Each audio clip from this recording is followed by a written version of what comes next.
Back news కాసేపట్లో ప్రధాని మోడీ హైదరాబాద్ కు రానున్నారు. మధ్యాహ్నం ప్రత్యేక విమానంలో హైదరాబాద్ బేగంపేట ఎయిర్పోర్ట్ కు చేరుకుంటారు. సీఎం రేవంత్ రెడ్డితో కలిసి అధికారిక కార్యక్రమాలకు శ్రీకారం చుట్టనున్నారు. మరోవైపు మోడీ పర్యటన నేపథ్యంలో పోలీసులు భారీ బందోబస్తు ఏర్పాట్లు చేశారు.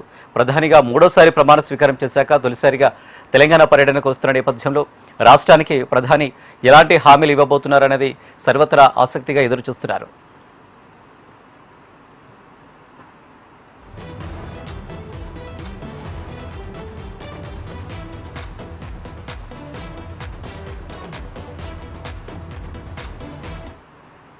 పోలీసులు భారీ బందోబస్తు ఏర్పాట్లు చేశారు. ప్రధానిగా మూడోసారి ప్రమాణ స్వీకారం చేశాక తొలిసారిగా తెలంగాణ పర్యటనకు వస్తున్న నేపథ్యంలో రాష్ట్రానికి ప్రధాని ఎలాంటి హామీలు ఇవ్వబోతున్నారనేది సర్వత్రా ఆసక్తిగా ఎదురుచూస్తున్నారు.